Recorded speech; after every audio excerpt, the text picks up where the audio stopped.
화요일밤 찬양 예배로 하나님께 영광 돌리겠습니다. 기도하겠습니다. 늘 진리의 길로 인도해 주시는 참 좋으신 하나님, 오늘도 이렇게 화요 집회로 모여서 하나님께 마음껏 찬양으로 영광 돌릴 수 있도록 인도해 주시니 주님 감사합니다.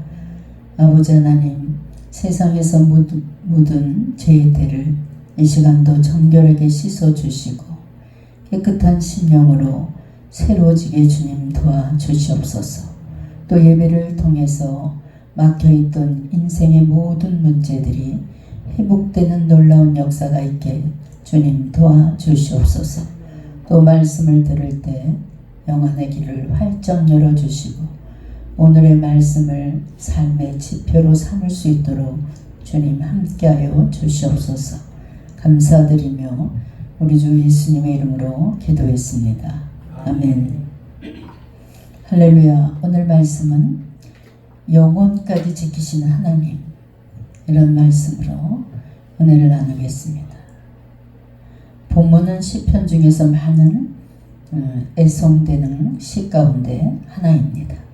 먼저 시편 121편이 어떻게 기록되었는지, 또 그 역사적인 배경을 생각해 보면서 우리가 좀 더 내용을 쉽게 이해할 수 있을 겁니다.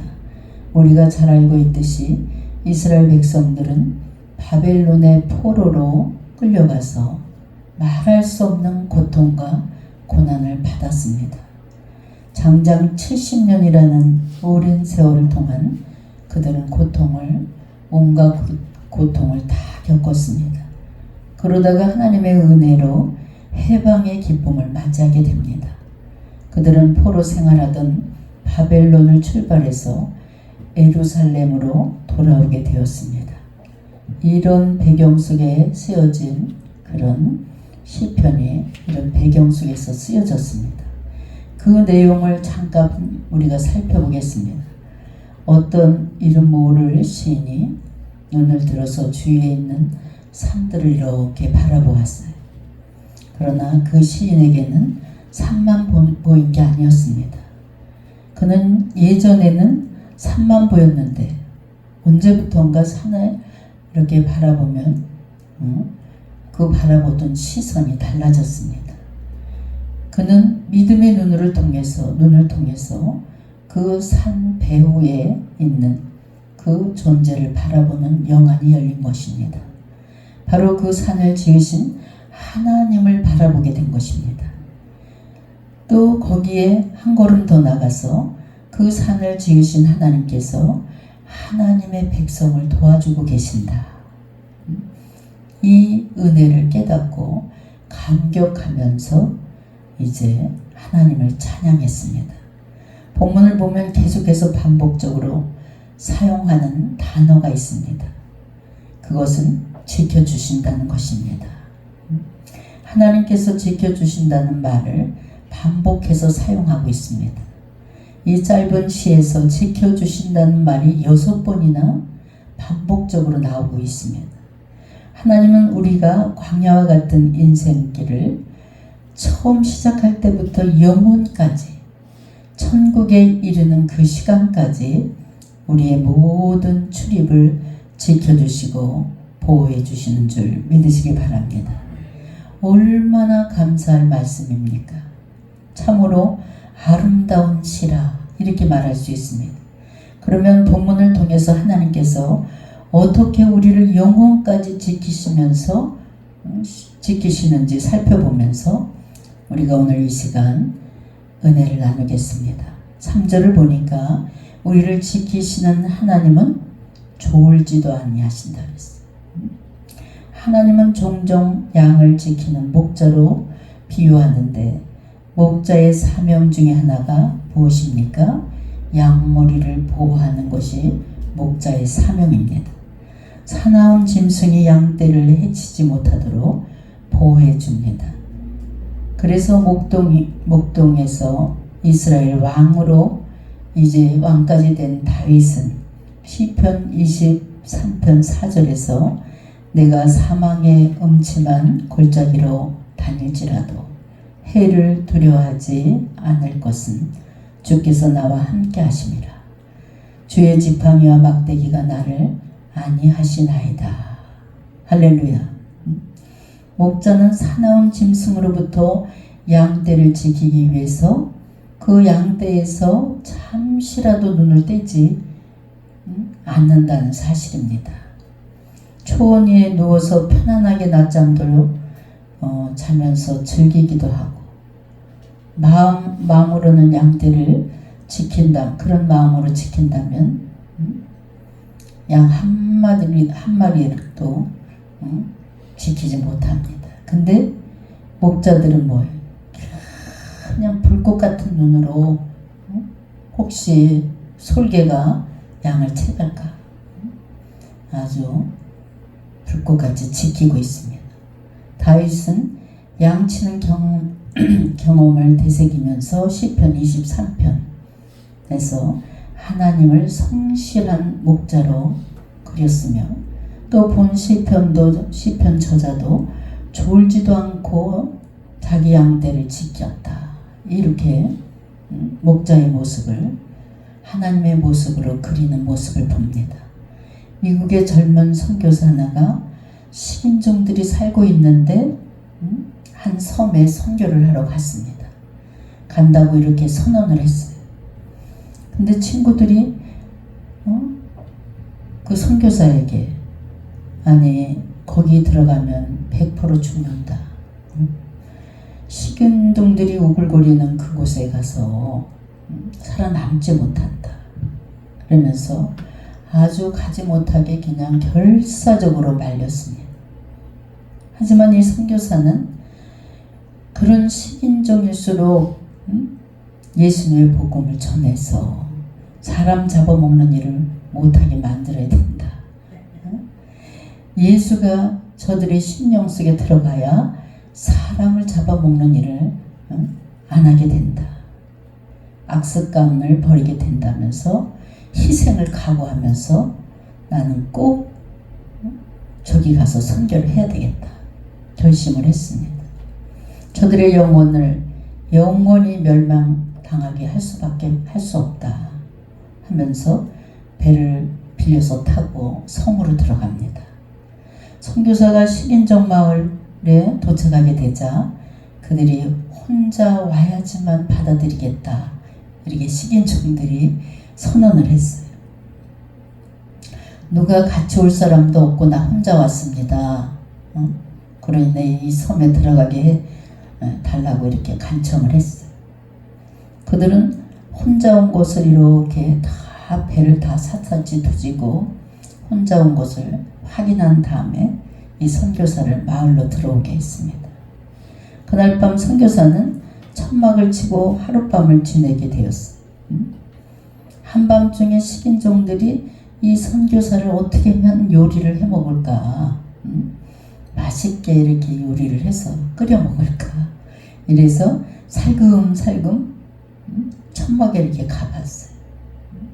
자, 이거를 어떻게 요리를 할까. 그래서 이제 천막 주위에 딱 갔더니 양쪽 천막 네 교퉁에서 군인들이 지키고 있는 거예요. 이 천막을 못 들어가게. 아침이 되자 이 식인종들이 뿔따구가 난 거예요. 그러면서 선교사한테 달려와서 당신이 분명히 이곳에 혼자 오라 그랬는데 혼자 와야 된다는 조건을 걸었는데 왜 4명의 군인들을 보초를 세웠냐, 이렇게 따져 물었어요. 그랬더니 이 선교사가 나는 분명히 혼자 들어온 거 당신네들이 확인했지 않았냐, 무슨 군인을 4명을 보초를 내가 세웠냐, 이랬어요. 그랬더니 안에 들어가서 천막을 다 뒤져보라고. 그랬더니 이 식인종들이 들어와서 다 뒤져도 아무도 없는 거예요. 선교사 혼자인 거예요. 그 다음날 또 밤이 됐어요. 그랬더니 그날 밤이 돼서 또 이들이 또다시 이 식인종을 요리해 먹으려고 또 천막 근처로 갔어요. 그랬더니 여전히 또 4명의 보초병들이 딱 지키고 있는 거예요. 들어갈 수가 없는 거예요. 그제서야 이들은 4명의 군인이 저가 믿는 하나님이 보내신 천사들이라는 것을 식인종들이 깨닫게 됐습니다. 그들은 선교사를 잡아먹으려고 했던 계획을 모두 버리고 선교사가 전하는 예수 그리스도를 구주로 영접하고 식인종 마을 전체가 예수 믿는 놀라운 역사가 벌어진 것을 볼 수 있습니다. 그렇습니다. 하나님은 선교사가 잠을 자고 있는 그 한밤중에도 주무시지도 아니하시고 지키고 보호해 주셨다는 것입니다. 하나님께서 우리를 주무시지도 아니하시고 지키신다는 사실을 믿을 때 우리가 어찌 마음속에 평안이 없을 수가 있겠습니까? 성경은 하나님이 우리를 보호해 주신다는 것을 여러 가지 비유를 통해서 우리에게 보여주고 있습니다. 시편 18편 2절에서는 하나님은 나의 산성이로다. 이는 우뚝 솟은 산성이 되셔서 우리의 모든 대적으로부터 우리를 보호해 주신다는 것입니다. 시편 28편 7절에서는 여호와는 나의 힘과 나의 방패시니 그랬습니다. 성도 여러분, 우리가 이 세상을 살아갈 때 무엇이 두렵겠습니까? 하나님께서 우리를 불꽃같이 지켜주시고 우리들의 힘이 되어주시고 우리들의 방패가 되어주시고 피난처가 되어주신다는 사실입니다. 오늘 본문 말씀도 하나님은 우리의 우편에서 우리의 그늘이 되신다 이렇게 말씀하고 계십니다. 낮에 해가 우리를 삼지 못하도록 우리를 보호해 주신다는 것입니다. 하나님께서 날마다 시간의 주인이 되셔서 저와 여러분을 보호해 주시겠다고 약속하고 계시는데 우리가 무엇이 두렵겠습니까? 그 어떤 것도 우리를 하나님 손에서 빼앗을 자가 없다는 것입니다. 성도 여러분, 그렇기 때문에 우리는 개뿔도 없어도 어깨를 피라 이겁니다. 하나님이 나의 우편에서 우리의 그늘이 되어주시고 불꽃같이 우리를 지켜주시고 제가 어디 용산에 가든 어딜 가든 좌우에 그냥 천군 천사를 다 동원시켰어. 이렇게 가는데 무슨 어깨를 쪼그리고 갈 일이 있어요. 그래서 빚을 잔뜩 지고 온 권사님들한테 제가 목사님 죽을 것 같아요 이런 얘기를 어깨를 쫙 펴고 다니십시오. 개뿔도 없어도 그냥 어깨를 펴야 됩니다.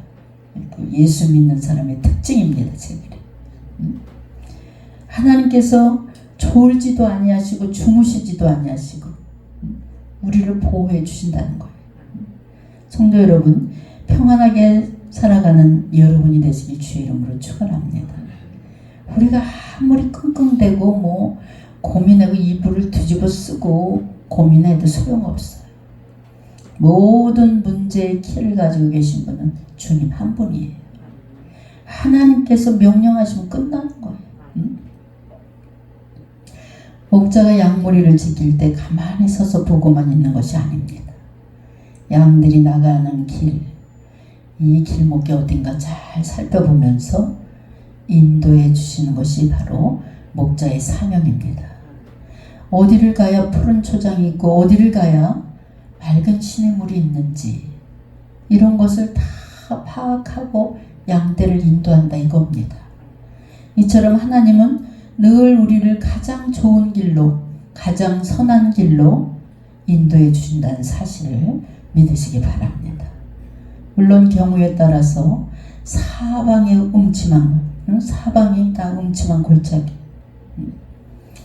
이런데도 갈 데가 있습니다. 어떻게 예수 믿는다고 그냥 평탄한 길만 갈 수 있겠어? 그러나 우리는 두려워할 필요가 없습니다.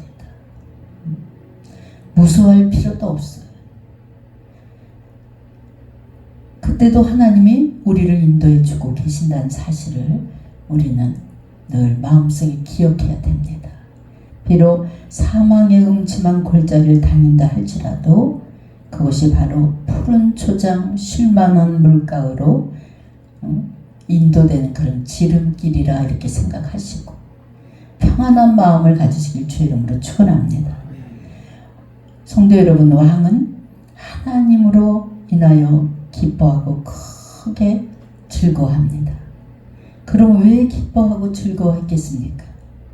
하나님께서 마음의 소원을 들어주셨기 때문에 기뻐하고 즐거워했습니다. 하나님께서는 다윗의 구하는 모든 것을 거절하지 아니하시고 2절 3절을 보니까 하나님은 아름다운 복으로 영접하시고 정금 같은 면류관으로 그 머리에 씌워주셨기 때문에 그냥 기뻐하고 즐거워했습니다. 다윗은 하나님께서 영원토록 지극히 큰 복을 받게 해주시겠다는 그런 하나님을 확실히 알기 때문에 기뻐하고 즐거워했습니다. 6절에 보면 성도 여러분, 하나님께서 다윗의 소망하는 기도에만 응답하는 것이 아니에요. 우리 마음속에 소망하는 것, 우리가 간절히 하나님 앞에 기도하는 모든 것 응답해 주시는 줄 믿으시기 바랍니다. 우리는 시련이 있을 때도 두려워하지 말고 살짝 시험이 온 것이라고 생각하시고 통과시켜 주시는 하나님, 분명히 이 고난의 길을 통과시키셔서 푸른 초장 쉴만한 물가로 인도해 내시는 하나님의 능력을 믿으시길 주의 이름으로 축원합니다. 무엇이든지 마음먹기에 달려있다는 세상 말로는 그 말만 생각하지 마시고 여러분 항상 좋은 생각을 하시기 바랍니다. 좋은 생각을 하고 출근을 하면 회사의 일이 그냥 만사형통이에요. 우리 딸이 아유 엄마 회사 가기 너무 싫다, 막 너무 힘들다. 우리 막내가 그런 얘기를 해요. 자, 돈을 본다는 생각으로 꼭 가지 마라. 사명감을 가지고 가라. 그곳에 있는 환자들을 네 손길이 닿는 곳마다 그냥 그 환자들에게 기쁨을 주고 그 환자들에게 좀 웃음도 주고 소망을 주고 이런 사명감을 가지고 직장에 나가면 그냥 하루 종일 시간이 금방 가고 기쁘고 즐거운 마음으로 일할 수 있다. 이랬습니다. 여러분 어느 곳에 가든지 사명감을 가지시길 주의 이름으로 축원합니다. 하나님은 지금 이 순간에도 여러분들을 인도해 내셔서 이 실로암으로 오신 줄 믿으시기 바랍니다. 여러분이 그냥 온 것 같지만 하나님께서 오늘 시편 121편 불꽃같이 여러분들을 지켜주신다는 이런 확신을 심어주기 위해서 오늘 이렇게 실로암 교회로 보내주신 줄 믿습니다. 제가 생각을 좀 긍정적인 생각을 가지고 살아야 돼. 근데 부정적인 생각을 가지고 살아가는 분들 보면 늘 우거지 축상을 하고 사는 거예요. 근데 그냥 긍정적인 마인드를 가지고 살아가는 사람들을 보면 언젠가 큰일을 해내는 거예요. 제가 어느 부부가 참 재미있게 사는 부부를 봤어요. 정말 가진 건 많지 않지만 부부가 저렇게 살았으면 참 좋겠다. 근데 이 아내 권사님이 막 세탁소를 열심히 해요. 하루 종일 갇혀서 세탁소에서 열심히 다림질하고 일하고 남편은 직장에 가. 어느 날 제가 퇴근하다가 권사님 집에 이렇게 세탁소에 들렸어요. 뭐 카톡을 보고 막 깔깔대고 웃는 거예요. 그래서 내가 아니 권사님 누구한테 온 문자를 보고 그렇게 좋아하는 거야, 그렇게 행복해하는 거야. 내가 그랬더니 우리 남편이요. 그래 뭐라고 왔는데 궁금한 거예요. 아니 우리 남편이 오늘 목사님 오늘 날씨 어때? 엄청 덥지. 그랬더니 난 여기서 에어컨 틀고 일하니까 모르겠는데 우리 남편 찜통인가 봐요. 근데 우리 남편이 나한테 문자로 여보 날씨가 너무 춥네. 이렇게 왔다는데, 그러면서 목사님 밖에 날씨가 찜통이잖아요. 그래 엄청 덥지. 그랬더니 너무 춥다 그래서 뭐라고 대답을 했을 때 여긴 살얼음이 오네 이랬다는 거예요. 그러니까 참 주고받는 문자가 재밌는 거예요. 그래서 저도 배웠어요. 그래서 그 다음날도 엄청 더웠어요. 저도 써먹어 봤어요. 성도 친한 사람 성도님들한테 일부러 저도 그렇게 우리 그 권사님 남편이 한 것처럼. 지금 날씨가 굉장히 춥네요. 영하로 뚝 떨어졌네요. 이렇게 문자를 몇 사람한테 보내봤어요. 그랬더니 어떤 집사님한테는 목사님 어디 아파요? 이렇게 왔고, 또 어떤 사람들은 킥킥 이렇게 왔고, 어디 아프세요? 어디 피곤하세요? 이렇게. 목사님 굉장히 피곤하신가 봐요. 지금 여름이에요, 여름. 이렇게 온 사람인데, 또 우리 지금 이 세상에 없지만 우리 항수원 장로님은 목사님 참으로 그냥 춥네요. 너무너무 으실으실 춥네요. 이렇게 문자가 온 거예요. 감기 조심하세요. 이렇게 한술 더 떴어. 여러분, 이렇게 우리가 생각만 바꿔도 웃을 일이 있고, 생각만 좀 긍정적으로 생각을 해도 우리가 우울증에 걸릴 일이 없습니다. 오늘도 전화를 받았어요. 직장만 열심히 다니다 커피숍을 100%면 80%를 빚을 내서 커피숍을 차렸는데, 그 잘나가던 직장에서 몇백씩 받던 이 여자분이 빚에 빚을 지고 또 빚에 빚을 지니까 이 체인점인데도 물건을 안 준다는 거예요. 그래서 우울증에 걸린 거예요. 그래서 번개탄을 가지고 죽으러 갔다는 거예요. 애들 생각이, 애들이 너무 어리니까 애들 생각이 나서 다시 내려왔다고. 그 연락을 받는 순간 하나님을 만나야 되겠다. 저 영혼이 빨리 하나님을 만나야 되겠다. 주님이 주시는 기쁨을 맛봐야 되겠다. 이런 생각을 했어요. 우리 이 실로암 교회가 우울증 전문 병원인데, 여러분, 무엇이든 생각하고 마음먹기에 달렸습니다. 모든 것을 내가 지고 가면 힘듭니다. 하나님께 모든 것을 맡기시고 믿고 기도하면 하나님께서 다 응답해 주시는 줄 믿으시기 바랍니다. 오늘 아침에도 가만히 누워 생각해 보니까 인간이 풀 수 없는 모든 것을, 제 기도를 단 한 번도 안 들어주신 적이 없더라고요. 우리 하나님께서는 다 우리가 하는 기도를 듣고 계신다는 사실을 믿으시기 바랍니다. 7절에 하나님을 온전히 의지하는 자들에게 승리의 기쁨을 누리게 해주신다는 사실입니다. 다윗은 여호와 하나님을 믿고 하나님께 자기 자신을 의탁하는 그런 사람이었습니다. 변하지 않는 하나님의 사랑에 늘 기뻐할 수 있는 다윗의 모습을 우리가 성경에서 여러 곳에서 찾아볼 수 있습니다. 우리 하나님은 지금부터 영원까지 변하지 않는 분들이, 우리 예수 믿는 사람들이 변덕이 줄 끓을 듯 하면 안 돼요. 그리고 예수 믿는 사람들은 감정 조절이 잘 돼야 돼요. 기분이 나쁘다고 인상을 팍팍 쓰고 이러면 안 돼요.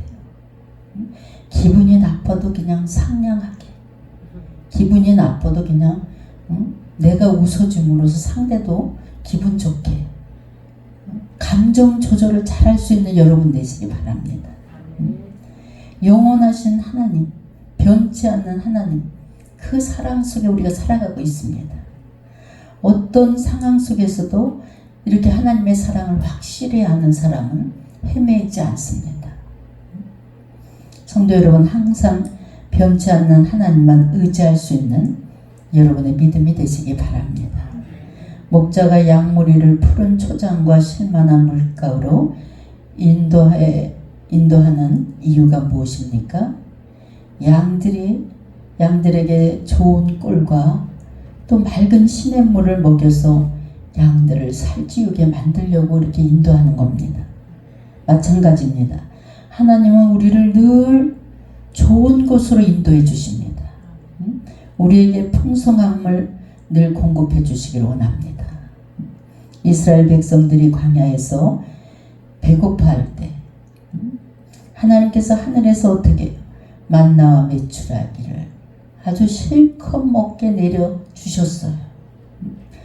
또 백성들이 광야에서 그냥 목이 말라서 갈증을 할 때 반석에서 샘물이 솟게 하신 분이 바로 하나님이신 줄 믿으시기 바랍니다.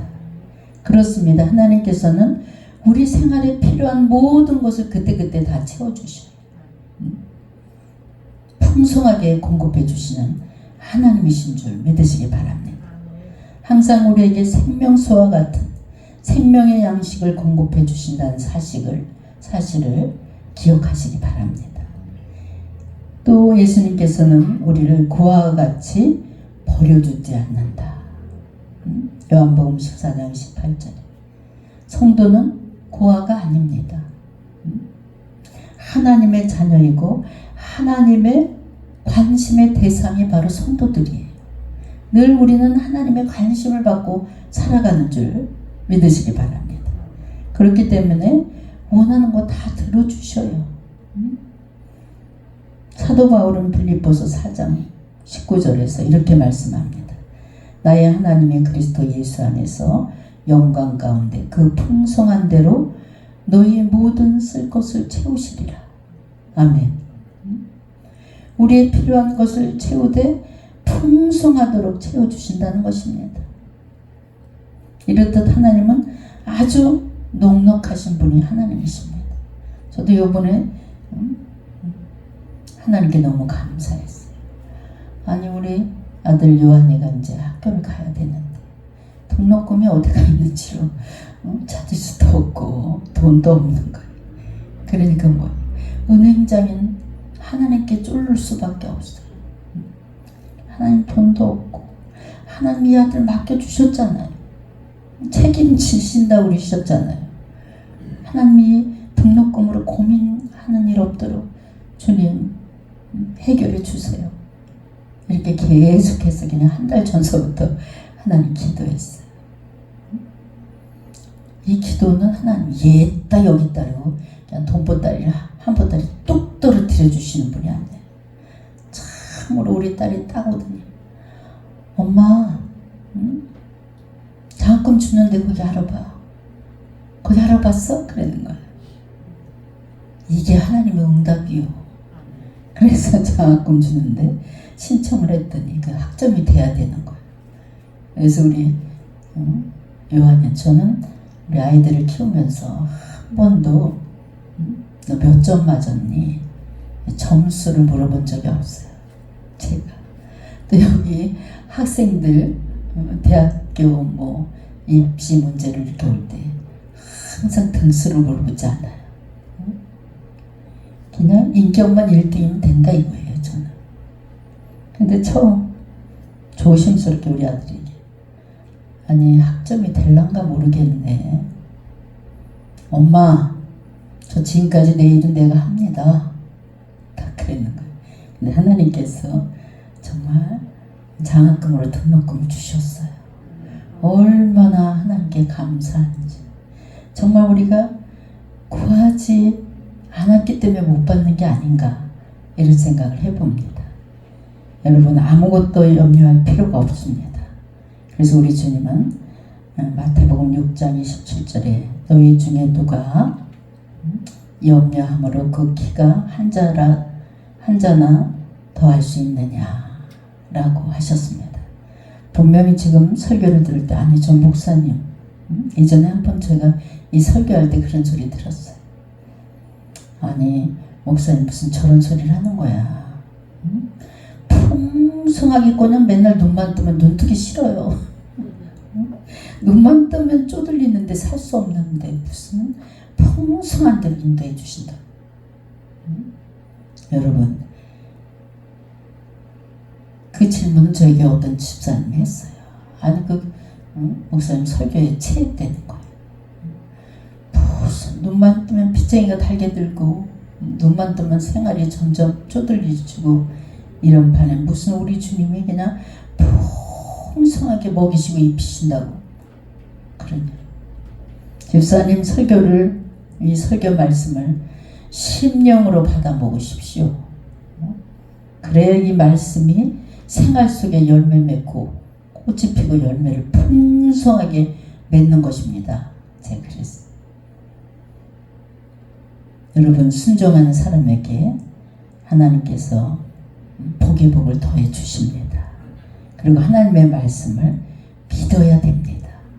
믿는 자에게 열매 맺게 되어지게 되어 있습니다. 염려하지 말랬으니까 그냥 염려하지 마시고 그의 나라와 그의 의만 구할 수 있는 여러분의 믿음이 되시길 주의 이름으로 축원합니다. 자기 육신의 것을 위해서 그렇게 구하지 마세요. 우리 믿음이 좋은 분들은 하나님 것을 우선으로 하세요. 쓰는 것도 하나님 것이 우선이고 일하는 것도 하나님 일이 우선으로 할 수 있는 여러분의 믿음이 될 때 하나님께서 생각만 해도 공급해 주신 하나님, 이 하나님을 생활 속에 만나게 되는 줄 믿습니다. 우리 주님께서 우리에게 필요한 것을 먼저 하십니다. 그래서 정말 하나님을 어떻게 하면 기뻐하실까? 제가 이렇게 목회를 하면서 헌금 잘하는 성도를 목사님들이 기억하고 예뻐할까? 그렇지 않습니다. 예배 생활 잘하는 분들, 어떻게 하면 하나님께 헌신을 할까? 어떻게 하면 교회에 충성을 할까? 이렇게 목회자 눈에 봐도 그냥 너무 그 모습이 아름다고 이쁜데 우리 하나님 보시기에 얼마나 그 성도를 볼 때 기뻐하시고 이쁘시겠어요. 여러분 삶의 우선순위를 바꾸시기 바랍니다. 그래서 하나님으로부터 우리에게 필요한 모든 것을 풍성하게 공급받는 여러분의 삶이 되시길 주의 이름으로 축원합니다. 다윗과 같은 신앙을 가져야 됩니다. 이런 신앙을 가져야 흔들리지 않고 정말 달콤한 유혹에도 넘어지지 않고 굳건하게 믿음을 지킬 수 있습니다. 하나님께서는 지금부터 영원토록 우리들을 불꽃같이 지켜주십니다. 우리를 보호해 주시고 제가 이렇게 어떤 데 보면 요즘엔 정말 감정들하고 싸우는 것 같아요. 정말 이길 수 없는 대상하고 싸우고 있구나 이런 생각을 해요. 근데 하나님 나와 함께 하시니까 하나님은 공의 하나님이시니까 그냥 우리가 가는 곳마다 가면 제일 먼저 하는 것이 뭐예요? 하나님 이 자리에 계시죠. 하나님 모든 것을 다 주관하고 계시지요. 담대합니다. 여러분 주 안에서 참 평안과 풍성함을 누릴 수 있는 여러분의 가정이 되시고 이제 우선순위를 하나님 우선순위가 되셔야 돼요. 무슨 일을 하든지 하나님 일이 우선이고 어떻게 하면 오늘도 하나님이 기뻐하시는 일을 할까? 또 하나님의 일을 찾는 여러분의 믿음이 되셔서 다윗이 하나님께 인정을 받고 다윗이 누렸던 그 모든 복을 여러분도 누리면서 살아갈 수 있는 여러분 되시길 주의 이름으로 축원합니다. 기도하겠습니다. 졸지도 아니하시고 주무시지도 아니하시고 저희들을 지켜주시고 인도해 주시는 능력의 하나님 참으로 감사드립니다. 사랑의 주님, 저희들 때때로 양무리를 이탈해서 헤매이며 원망하며 불평하며 살아온 적도 너무나 많습니다. 주님의 인도하심을 저버리고 딴 길로 갈 때도 많았습니다. 어리석은 저희들의 믿음을 용서하여 주시옵소서. 늘 필요한 것을 풍성하게 공급해 주시는 하나님의 사랑을 듬뿍 받으며 살아갈 수 있는 성도들이 되게 주님 인도하여 주시고 축복하여 주시옵소서. 감사드리며 우리 주 예수님의 이름으로 기도했습니다. 아멘.